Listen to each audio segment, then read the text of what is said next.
Danas vam pokazujem način kako da skuvate jaja, a da ljuska skoro sama sklizne. Ovdje u kesi imamo domaće jaja koje je potrebno oprati prvo.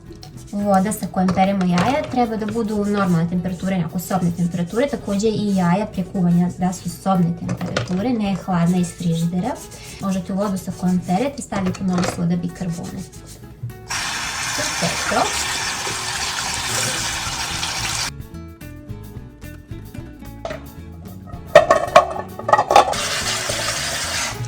Sipamo vodu da prekrije jaja. Jaja se uvijek kuvaju da budu ovako u jednom redu, a ne jedna preko drugih. Treba da su prethodno odstojala na sobnoj temperaturi, ne iz frižidera, jer će tako doći do pucanja ljuske. Tako da voda i jaja treba da su neke normalne temperature, ništa hladno, ništa vruće. Temperatura je sada na najjače uključena dok ne krene da ključa. I tu dodajemo ovako malo soli, manje od pola kašičice, ne treba više. Sad ovdje neko ubacuje soda bikarbonu, sirće služe da bi se jaje izbelilo. Od dužine kuvanja zavisi da li ćete dobiti onako rovito jaje ili srednje kuvano ili jako kuvano. Znači za jako kuvano jaje potrebno je 10 do 12 minuta. Sve manje od toga dobit ćete da je unutra žumance onako malo mekše. Merimo od tačke ključanja. Kada krene da ključa, onda ćemo lagano smanjiti temperaturu, čisto da ne bude jako vrenje, da se ne bi jaja puno drmala i jedno od drugo da se ne razbiju.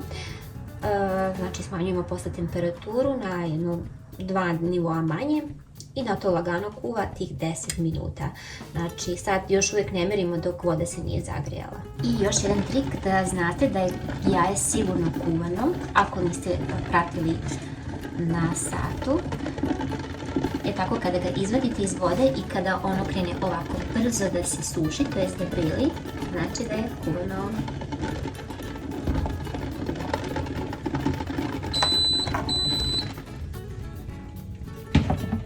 Kuvana jaja odmah stavljamo da se hlade, ali postepeno, tako što u vrelu ovu vodu pustimo mlaz hladne vode.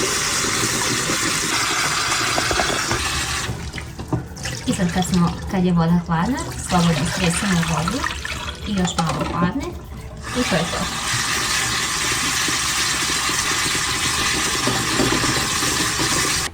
Ovo je način na koji ja kuvam jaja, ali verujem da postoje i drugi, tako da slobodno ostavite u komentaru kako vi kuvate jaja. Ako je ovaj video bio koristan, ostavite mi like, komentar, bar neko srculince i mi se vidimo u nekom sljedećem receptu.